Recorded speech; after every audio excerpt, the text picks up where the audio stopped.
প্রথম লেসন হচ্ছে সূরাত ইউসুফ থেকে যে স্বপ্ন কারোর সাথে শেয়ার করতে নেই। স্বপ্ন যেটা মানুষ ঘুমিয়ে ঘুমিয়ে দেখে এটাও স্বপ্ন, আবার আরেকটা আছে যেটা মানুষকে ঘুমাতে দেয় না, ওইটাও স্বপ্ন।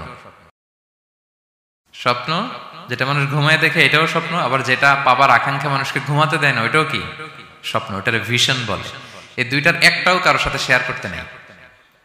ঘুমের স্বপ্নও শেয়ার করবেন না, আর আপনার যে লং ভিশন ওইটাও শেয়ার করবেন না কারোর সাথে। এটা হচ্ছে প্রথম লেসন, স্বপ্ন শেয়ার করতে নেই। ছোট্ট ইউসুফ আলাইহিস সালাম স্বপ্ন দেখলেন 11টা তারা, চাঁদ, সূর্য ওনাকে সেজদা করতেছে।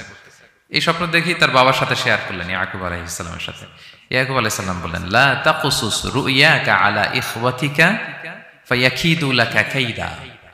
ইউসুফ, তুমি আমাকে বলেছো ভালো, কিন্তু তোমার ভাইদের বলতে যেও না আবার, তাহলে তারা তোমার প্রতি কি করবে?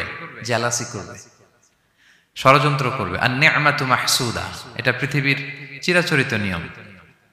আপনি যদি কোনো ব্লেসিংস পান আল্লাহর পক্ষ থেকে, অন্যদের চেয়ে আপনি একটু ডিফারেন্ট হন, আপনার অনেক কিছু থাকে, এটা সবার ভালো লাগবে না। আপনার ভালো জিনিস সবার ভালো লাগবে না। আপনার এই ভালো জিনিসের কারণে অনেকে আপনাকে ঘৃণা করবে। সো স্পেশালি যদি কোনো ভালো স্বপ্ন দেখেন, এট দ্য সেম টাইম খারাপ স্বপ্ন যদি দেখেন, এটা আপনি শেয়ার করবেন না কারোর সাথে। কারণ স্বপ্ন এটা কেবলমাত্র মন মস্তিষ্ক প্রসূত কোনো বিষয় না। মুমিন জীবনে এটা অনেক অর্থবহ। মাঝে মাঝে স্বপ্নের মাধ্যমে আল্লাহ মানুষকে বার্তা দেয়, ইলহাম পাঠায় স্বপ্নের মধ্য দিয়ে। এজন্য বিজ্ঞ, প্রাজ্ঞ, শুভাকাঙ্ক্ষী কাউকে শেয়ার করা যায়। যার জ্ঞান নেই বা ব্যক্তিগত জীবনে পাপী, ভালো মানুষ নয় বা হিংসুক টাইপের, এদের কাউকে আপনার কখনো স্বপ্ন শেয়ার করবেন না। ভালো স্বপ্ন দেখলে শুকরিয়া করবেন আল্লাহর, আলহামদুলিল্লাহ, আল্লাহ কবুল করো। খারাপ স্বপ্ন দেখলে পানাহা চাবেন আল্লাহর কাছে। সুনানে তিরমিজিতে একটা বাব আছে, একটা চ্যাপ্টার, বাব লা তাকুসুর রুইয়া ইল্লা আলা আলিম আও নাসিহ। ভালো আলেম অথবা শুভাকাঙ্ক্ষী ছাড়া স্বপ্ন কাউকে বলতে যেও না, এই অনুচ্ছেদের নাম। এরপর এর কারণটা কি? কারণটা হচ্ছে ফা ইন্নার রুইয়া তাকাউ আলা মা তুআব্বার। স্বপ্নের ব্যাখ্যা যেমনটা করা হয় তেমনটাই হয়। আপনি একটা স্বপ্ন দেখলেন, একজনকে একটা বললেন, সে হুট করে একটা ব্যাখ্যা দিয়ে দিল, ওইটাই হয়ে যাবে। এটা আপনার জন্য ভয়ঙ্কর হয়ে যেতে পারে। লা ইউহাদ্দিসু বিহা ইল্লা লাবিবান আও হাবিবা। আপনার শুভাকাঙ্ক্ষী, আপনার বন্ধু, আপনার ভালো চায়, এদেরকে বলতে পারেন। কিন্তু যার এই ব্যাপারে জ্ঞান নেই, হুটহাট করে ব্যাখ্যা করবে, এরকম কাউকে বলা যাবে না। কারণ যেমন ব্যাখ্যা করা হবে তেমনটা হবে। ইউসুফ আলাইহিস সালাম ভালো স্বপ্নের ব্যাখ্যা জানতেন, ইয়াকুব আলাইহিস সালাম ভালো স্বপ্নের ব্যাখ্যা জানতেন, আল্লাহ রাসূল সাল্লাল্লাহু আলাইহি ওয়াসাল্লাম ভালো স্বপ্নের ব্যাখ্যা জানতেন। আবু বকর রাদিয়াল্লাহু তাআলা আনহু সাহাবীদের মধ্যে সবচেয়ে ভালো স্বপ্নের ব্যাখ্যা জানতেন। ইভেন রাসূল সাল্লাল্লাহু আলাইহি ওয়াসাল্লাম মাঝে মাঝে স্বপ্ন দেখে আবু বকরকে বলতেন, দেখি ব্যাখ্যা করো তো তুমি। তাবিঈদের মধ্যে মুহাম্মদ ইবনে সিরিন খুব ভালো স্বপ্নের ব্যাখ্যা জানতেন। এক লোক এসে মুহাম্মদ ইবনে সিরিনকে বলল যে, আমি দেখলাম আমার ছেলে পানি খেতে খেতে পেটটা এত বড় হয়ে গেছে। এই একই স্বপ্ন আরেকটা লোকও দেখলো, দেখে এক মূর্খের কাছে জিজ্ঞেস করলো। সে বলল, সর্বনাশ, এত বড় পেট হয়ে গেছে, তোমার ছেলে তো মারা যাবে। ঠিকই কয়েকদিন পরে ছেলেটা মারা গেল। আর একই স্বপ্ন দেখে এই লোক মুহাম্মদ ইবনে সিরিনকে জিজ্ঞেস করেছিল, উনি বলেছেন যে তোমার ছেলে তো অনেক বড় আলেম হবে। ঠিক তাই হয়েছে, ওই ছেলে অনেক বড় আলেম হয়েছে। তো ফাইন্নার রুইয়া তাকাউ আলা মা তুআব্বার। স্বপ্নের ব্যাখ্যা তেমন হয় যেমন এটার ব্যাখ্যা করা হয়। রাসূল সাল্লাল্লাহু আলাইহি ওয়াসাল্লাম একবার স্বপ্নে দেখলেন যে তিনি, ওনাকে দুধ দেয়া হয়েছে, বাটিতে দুধ খাচ্ছেন, পরে আঙ্গুলের ফাঁক থেকে দুধ বেরোচ্ছে। এই সামান্য একটু দুধ রাসূল সাল্লাল্লাহু আলাইহি ওয়াসাল্লাম উমরে ফারুককে দিলেন। সাহাবারা বললেন, মাযা আউয়ালতা বিহি ইয়া রাসূলুল্লাহ, এটা তাওয়িল কি? তখন বললেন, আউয়ালতু বিহি আল ইলম, এটা দিয়ে আমি জ্ঞান বুঝিয়েছি। মানে উমরে ফারুকের আল্লাহ তাআলা অনেক জ্ঞান দিবে। স্বপ্নে কেউ দুধ খাচ্ছেন, এটা আপনার জ্ঞানের প্রতীক। রাসূল সাল্লাল্লাহু আলাইহি ওয়াসাল্লাম স্বপ্নে দেখলেন লোকজন দাঁড়ানো, কারো গায়ের জামা এতটুকু, কারো এতটুকু, কারো হাঁটু পর্যন্ত, আর উমরে ফারুক জামা একেবারে টেনে হিচড়ে যাচ্ছে। তো সাহাবারা বললেন, মাযা আউয়ালতু বিহি ইয়া রাসূলুল্লাহ, এই স্বপ্নের তাওয়িল কি, ব্যাখ্যা কি?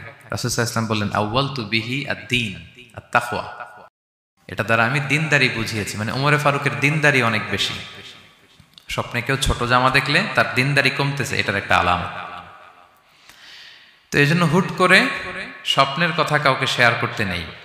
রাসূল সাল্লাল্লাহু আলাইহি ওয়াসাল্লাম ফজরের সালাতের পরে মসজিদে নববীতে সালাম ফিরিয়ে সাহাবাদের দিকে মুখ ফিরিয়ে বসতেন, তাসবিহ পড়তেন। এরপর জিজ্ঞেস করতেন, হাল রাআ আহাদুম মিনকুম আল বারিহাতা রুইয়া, গত রাতে কেউ কোনো স্বপ্ন টপ্ন দেখেছো নাকি? তো তখন সাহাবারা এই স্বপ্ন বলতেন, রাসূল সাল্লাল্লাহু আলাইহি ওয়াসাল্লাম ব্যাখ্যা করতেন। সুবহানাল্লাহ, কত সৌভাগ্যবান ছিলেন তারা। তাহলে স্বপ্ন বলা যাবে নাকি কাউকে? শুধু মুরাদ ভাই বলবে না, বাকিরা বলবে? স্বপ্ন বলবেন কাউকে না। খুবই শুভাকাঙ্ক্ষী, আপনার একেবারে ক্লোজ ফ্রেন্ড, তাকে বলতে পারেন। আর অনেক বড় আলেম, যিনি ভালো ব্যাখ্যা করতে পারবেন, আপনাকে গাইড করতে পারবেন, তাকে বলবেন। এছাড়া বলা যাবে না। আর খারাপ স্বপ্ন তো বলাই যাবে, আল্লাহ তাআলার কাছে পানা চাইতে হবে। তাহলে ঘুমিয়ে ঘুমিয়ে যেটা দেখি এটা কারোর কাছে বলা যাবে না। আর যেটা পাওয়ার আকাঙ্ক্ষা মানুষকে ঘুমাতে দেয় না, ওইটাও একটা স্বপ্ন। বলে না যে আমার জীবনের স্বপ্ন আমি এটা করব, এটাও স্বপ্ন। এই ভিশনও শেয়ার করা যাবে না কারোর সাথে। আপনারা তো ব্যবসায়ী মানুষ, টিপস শিখাই দেয় কিছু। বিশাল বড় একটা কিছু প্রজেক্ট নিছেন, শুরু করার আগে আপনি বলে ফেলছেন, শেষ, আর এটা হবে না। দেখবেন যে এখান থেকে কনস্পিরেসি, ওইখান থেকে শত্রুতা, ওইদিকে এটা করছে ওইটা করছে, আপনি আর আগাতেই পারবেন না। দুঃখজনক হলেও সত্য, আমরা বাংলাদেশিরা তো এগুলোতে অভ্যস্ত। সবার মধ্যে কম বেশি জেলাসি কাজ করে ন্যাচারালি, আমাদের বাংলাদেশিদের এটা আরো বেশি। আমি আমার প্রায় আলোচনাতে বলি যে আমাদের জাতীয় খেলা হাডুডু হওয়ার কারণ হচ্ছে এই খেলার ধরনটাই এমন। একজন সামনে যেতে চায়, 10 জন পা ধরে পিছনে টানতে চায়। তো একটা গল্প শুনেছিলাম এরকম, যে এক লোক জাহান্নাম ভিজিট করতে গেছে। এক এক দেশের লোকদের জন্য এক এক জাহান্নাম, প্রত্যেক জাহান্নামের উপর একজন রক্ষী ফেরেশতা। তো দেখতেছে যে একটা জাহান্নামের আশেপাশে কোনো রক্ষী ফেরেশতা নেই। তো বললো যে সব জাহান্নামের উপরে রক্ষী ফেরেশতা যাতে বেরোতে না পারে কেউ, এই জাহান্নামের কোনো রক্ষী ফেরেশতা নাই কেন? এটা কোন দেশের? বলতেছে এটা বাংলাদেশের জাহান্নাম। কেউ যদি কোন রকম বের হইতে চায়, বাকিরা টেনে আবার ঢুকায় ফেলবে, বেরোয়া যাবে না এখান থেকে। তো এটা নাকি বাংলাদেশের জাহান্নাম। এটা জাস্ট একটা মজার ছলে গল্প করলাম আর কি। তা আপনি আপনার ভিশন শেয়ার করলে বিপদে পড়ে যাবেন। আপনি প্রপার হোমওয়ার্ক করবেন, গ্রাউন্ড ওয়ার্ক করবেন, কাউন্সিলিং করবেন, প্রজেক্ট দাঁড় করাবেন, লঞ্চিং প্রোগ্রামের দিন সবাইকে জানাবেন। সব রেডি, এবার আর কেউ কিছু করতে পারবেন, এটা দাঁড়ায় গেছে, সব রেডি আমার।